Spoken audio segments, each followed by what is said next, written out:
In the flurry of formalities and baggage handling, there had been no goodbye.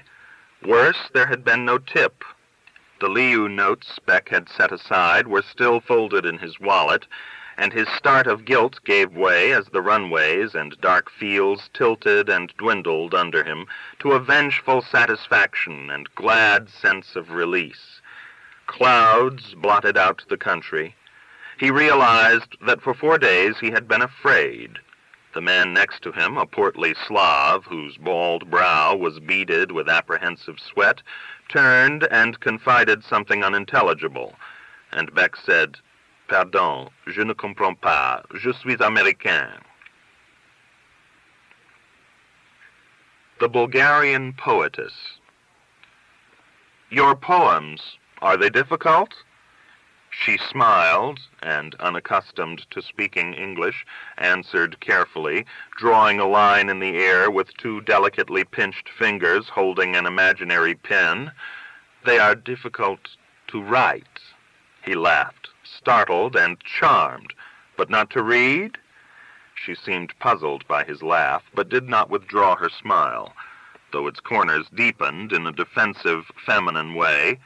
"I think," she said, "not so very." "Good." Brainlessly he repeated, "Good," disarmed by her unexpected quality of truth.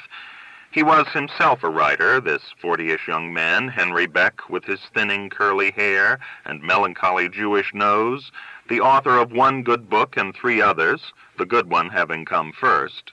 By a kind of oversight, he had never married. His reputation had grown while his powers declined. As he felt himself sink in his fiction deeper and deeper into eclectic sexuality and bravura narcissism, as his search for plain truth carried him further and further into treacherous realms of fantasy, and lately of silence, he was more and more thickly hounded by homage, by flat-footed exegetes, by arrogantly worshipful undergraduates who had hitchhiked 1,000 miles to touch his hand, by querulous translators, by election to honorary societies, by invitations to lecture, to speak, to read, to participate in symposia, trumped up by ambitious girly magazines in shameless conjunction with venerable universities. His very government, in airily unstamped envelopes from Washington, invited him to travel as an ambassador of the arts to the other half of the world, the hostile, mysterious half. Rather automatically, but with some faint hope of shaking himself loose from the burden of himself, he consented, and found himself floating with a passport so stapled with visas it fluttered when pulled from his pocket, down into the dim airports of communist cities. He arrived in Sofia the day after a mixture of Bulgarian and African students had smashed the windows of the American legation and ignited an overturned Chevrolet. The cultural officer, pale from a sleepless night of guard duty, tamping his pipe with trembling fingers, advised Bech to stay out of crowds and escorted him to his hotel. The lobby was swarming with Negroes in black wool fezzes and pointed European shoes. Insecurely disguised, he felt, by an Astrakhan hat purchased in Moscow, Bech passed through to the elevator, whose operator addressed him in German. "Ja, vier," Bech answered, "danke," and telephoned in his bad French for dinner to be brought up to his room. He remained there all night behind a locked door reading Hawthorne. He had lifted a paperback collection of short stories from a legation windowsill littered with broken glass. A few curved, bright crumbs fell from between the pages onto his blanket. The image of Roger Malvin lying alone, dying in the forest. Death would come like the slow approach of a corpse, stealing gradually towards him through the forest, and showing its ghastly and motionless features from behind a nearer and yet a nearer tree, frightened him. Bech fell asleep early and suffered from swollen, homesick dreams. It had been the first day of Hanukkah. In the morning, venturing downstairs for breakfast, he was surprised to find the restaurant open, the waiters affable, the eggs actual, the coffee hot though syrupy. Outside, Sofia was sunny and, except for a few dark glances at his big American shoes, amenable to his passage along the streets. Lozenge patterns of pansies, looking flat and brittle as pressed flowers, had been set in the public beds.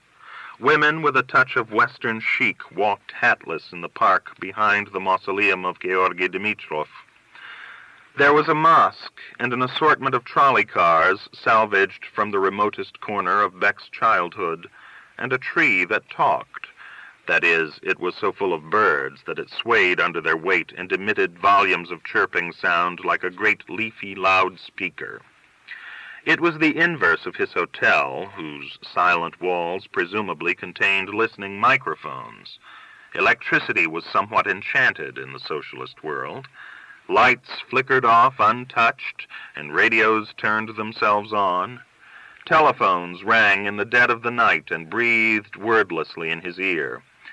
6 weeks ago, flying from New York City, Bech had expected Moscow to be a blazing counterpart, and instead saw through the plane window a skein of hoarded lights no brighter on that vast black plain than a girl's body in a dark room. Past the talking tree was the American legation. The sidewalk, heaped with broken glass, was roped off, so that pedestrians had to detour into a gutter. Bech detached himself from the stream, crossed the little barren of pavement, smiled at the Bulgarian militiamen who were sullenly guarding the jewel-bright heaps of shards, and pulled open the bronze door. The cultural officer was crisper after a normal night's sleep. He clenched his pipe in his teeth and handed Bech a small list. "You're to meet with the Writers' Union at 11. These are writers you might ask to see. As far as we can tell, they're among the more progressive." Words like progressive and liberal had a somewhat reversed sense in this world. At times, indeed, Bech felt he had passed through a mirror, a dingy, flecked mirror that reflected feebly the capitalist world. In its dim depths, everything was similar but left-handed. One of the names ended in ova. Bech said, "A woman." "A poetess," the cultural officer said, sucking and tamping in a fury of bogus efficiency. "Very popular, apparently. Her books are impossible to buy." "Have you read anything by these people?" "I'll be frank with you. I can just about make my way through a newspaper." "But you always know what a newspaper will say anyway." "I'm sorry, I don't get your meaning." "There isn't any." Bech didn't quite know why the Americans he met irritated him, whether because they garishly refused to blend into this shadow world, or because they were always so solemnly sending him on ridiculous errands. At the Writers' Union, he handed the secretary the list as it had been handed to him on U.S. legation stationery. The secretary, a large, stooped man with the hands of a stonemason, grimaced and shook his head, but obligingly reached for the telephone. Bech's meeting was already waiting in another room. It was the usual one, the one that with small differences he had already attended in Moscow and Kiev, Yerevan and Alma-Ata, Bucharest and Prague. The polished oval table, the bowl of fruit, the morning light, the gleaming glasses of brandy and mineral water, the lurking portrait of Lenin, the 6 or 8 patiently sitting men who would leap to their feet with quick, blank smiles. These men would include a few literary officials, termed critics, high in the party, loquacious and witty and destined to propose a toast to international understanding. A few selected novelists and poets, mustachioed, smoking, sulking at this invasion of their time. A university professor. The head of the Anglo-American Literature Department, speaking in a beautiful, withered English of Mark Twain and Sinclair Lewis.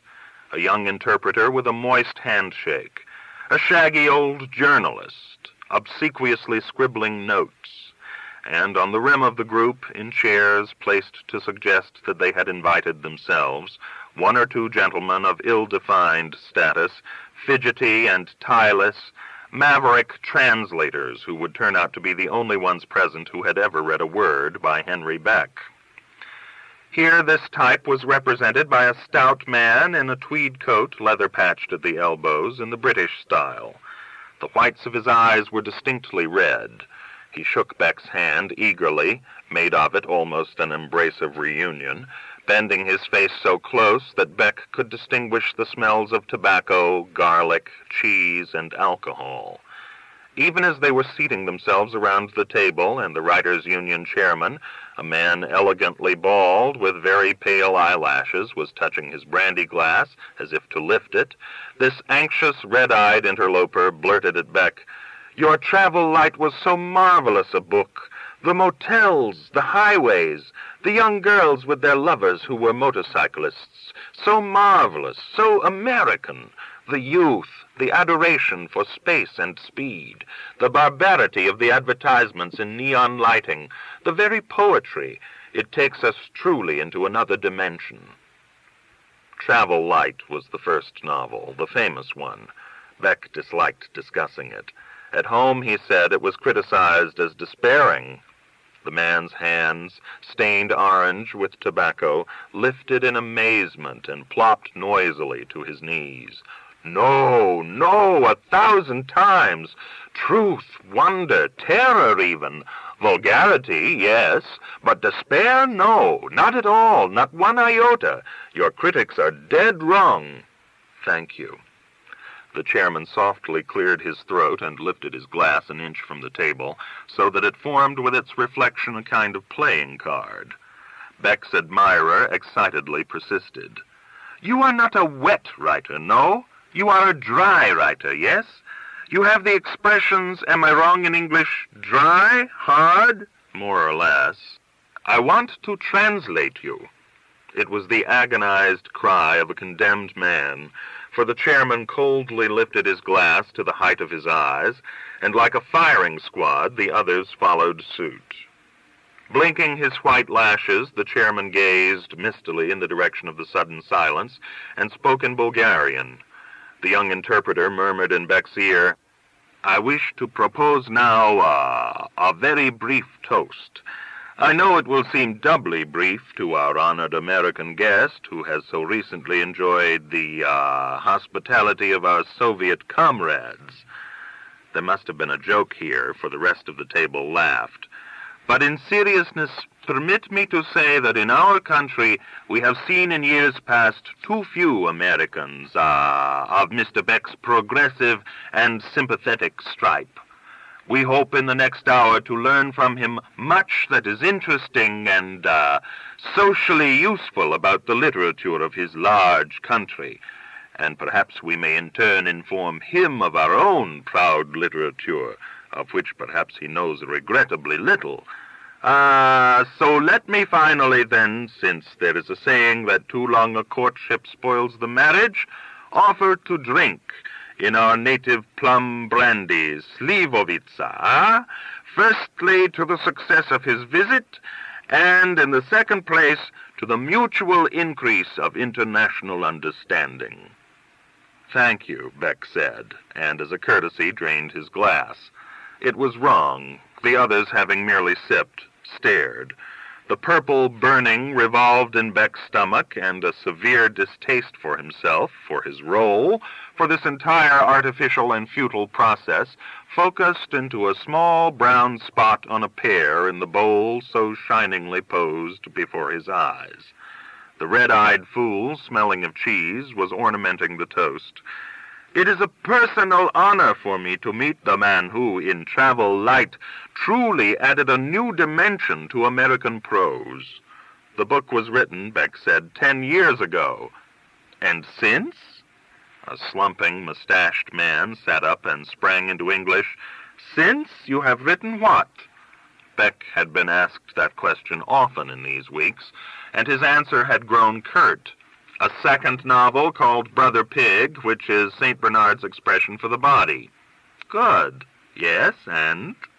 "A collection of essays and sketches called When the Saints." "I like the title less well." "It's the beginning of a famous Negro song."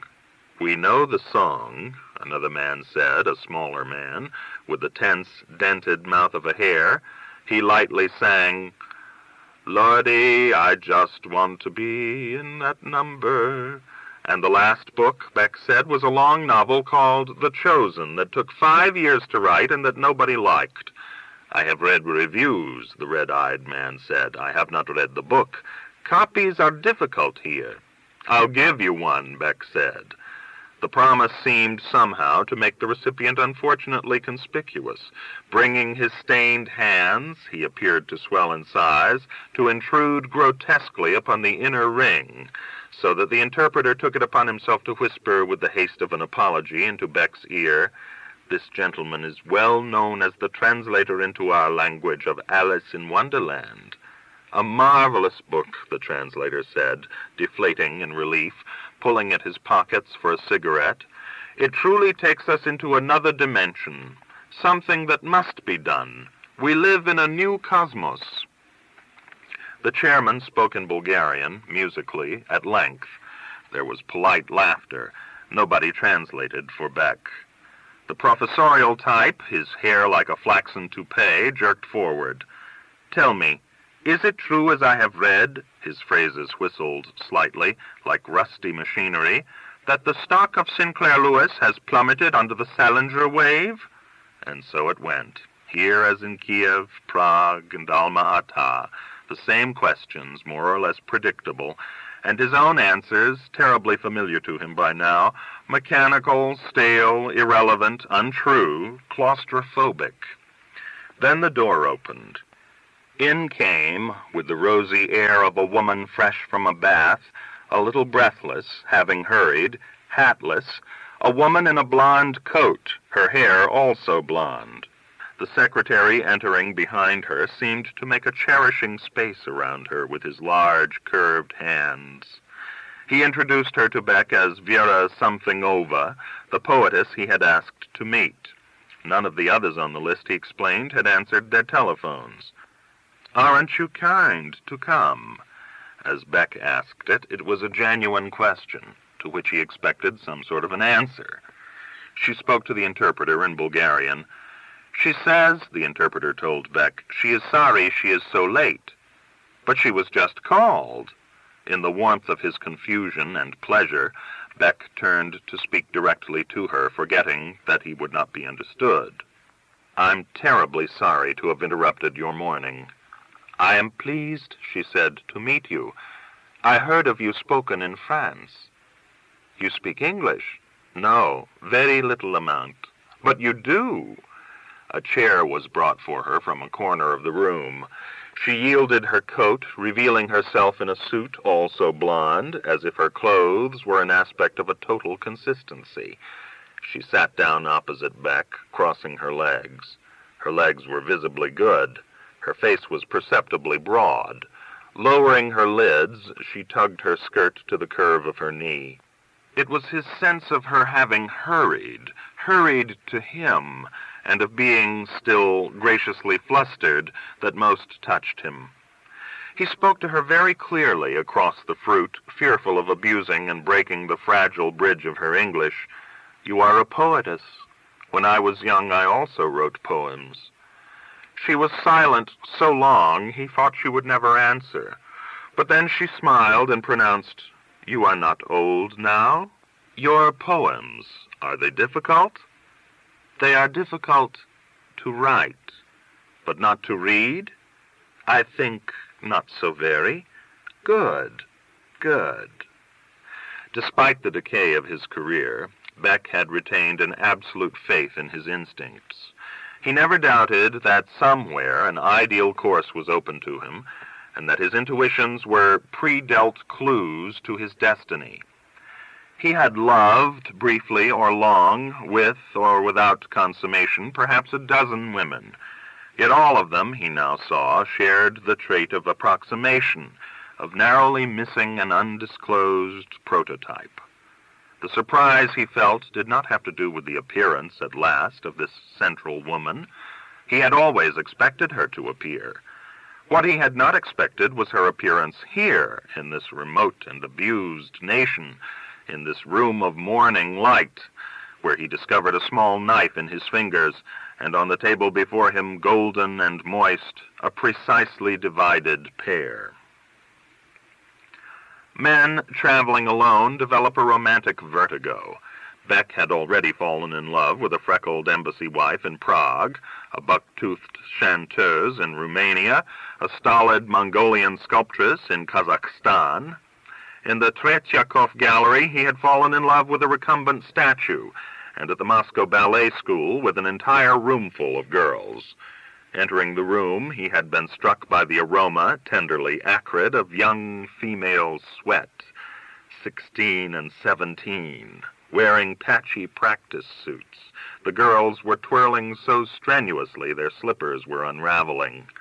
Demure student faces crowned the unconscious insolence of their bodies. The room was doubled in depth by a floor-to-ceiling mirror. Bech was seated on a bench at its base. Staring above his head, each girl watched herself with frowning eyes, frozen for an instant in the turn by the imperious delay and snap of her head. Bech tried to remember the lines of Rilke that expressed it, this snap and delay. Did not the drawing remain that the dark stroke of your eyebrow swiftly wrote on the wall of its own turning? At one point, the teacher, a shapeless old Ukrainian lady with gold canines, a prima of the 30s, had arisen and cried something translated to Bech as, "No, no, the arms, free, free!" And in demonstration, she had executed a rapid series of pirouettes with such proud effortlessness that all the girls, standing this way and that like deer along the wall, had applauded. Bech had loved them for that. In all his loves, there was an urge to rescue the girls from the slavery of their exertions, the statue from the cold grip of its own marble, the embassy wife from her boring and unctuous husband, the chanteuse from her nightly humiliation, she could not sing, the Mongolian from her stolid race. But the Bulgarian poetess presented herself to him as needing nothing, as being complete, poised, satisfied, achieved. He was aroused and curious, and the next day inquired about her of the man with the vaguely contemptuous mouth of a hare, a novelist turned playwright and scenarist who accompanied him to the Rila monastery. "She lives to write," the playwright said. "I do not think it is healthy." Bech said, "But she seems so healthy." They stood beside a small church with whitewashed walls.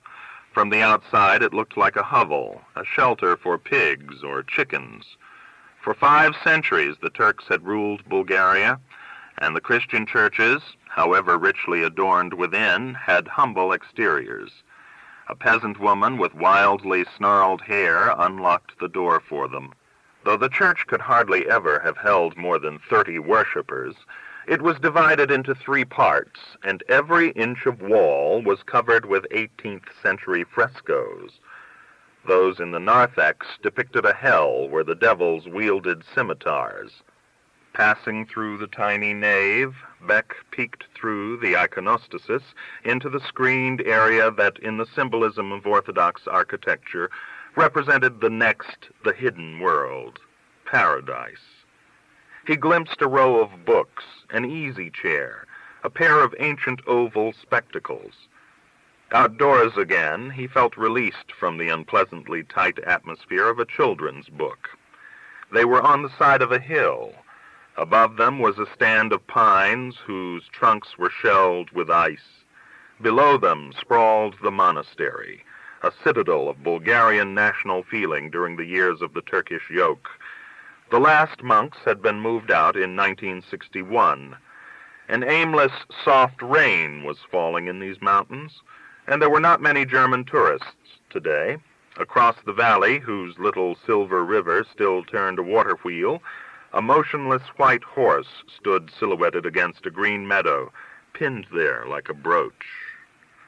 "I'm an old friend of hers," the playwright said. "I worry about her." "Are the poems good?" "It is difficult for me to judge. They are very feminine, perhaps shallow." "Shallowness can be a kind of honesty." "Yes, she is very honest in her work." And in her life? As well. What does her husband do? The other man looked at him with parted lips and touched his arm, a strange Slavic gesture communicating an underlying racial urgency that Bech no longer shied from. But she has no husband. As I say, she is too much for poetry to have married. But her name ends in ova. I see. You are mistaken. It is not a matter of marriage. I am Petrov. My unmarried sister is Petrova. All females. How stupid of me. But I think it's such a pity. She's so charming. In America, only the uncharming fail to marry? Yes, you must be very uncharming not to marry. It is not so here. The government indeed is alarmed. Our birth rate is one of the lowest in Europe. It is a problem for economists. Bech gestured at the monastery. Too many monks? Not enough, perhaps. With too few of monks, something of the monk enters everybody. The peasant woman, who seemed old to Bech, but who was probably younger than he, saw them to the edge of her domain. She huskily chattered in what Petrov said was very amusing rural slang. Behind her, now hiding in her skirts and now darting away, was her child, a boy not more than 3. He was faithfully chased back and forth by a small white pig, who moved, as pigs do, on tiptoe, with remarkably abrupt changes of direction.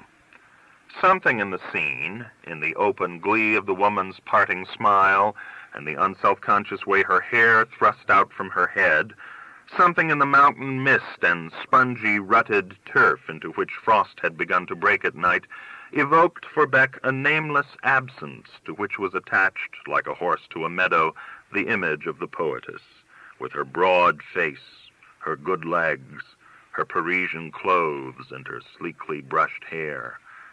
Petrov, in whom he was beginning to sense, through the wraps of foreignness, a clever and kindred mind, seemed to have overheard his thoughts, for he said, "If you would like, we could have dinner.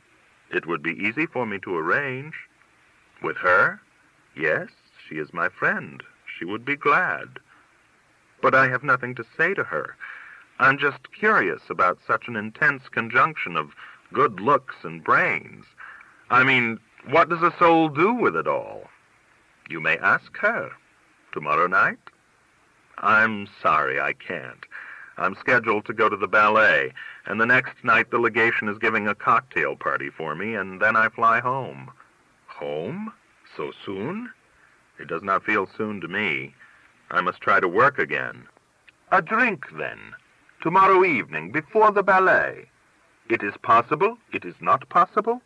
Petrov looked puzzled, and Bech realized that it was his fault, for he was nodding to say yes, but in Bulgarian, nodding meant no, and a shake of the head meant yes. "Yes," he said, "gladly." The ballet was entitled Silver Slippers. As Bech watched it, the word ethnic kept coming to his mind.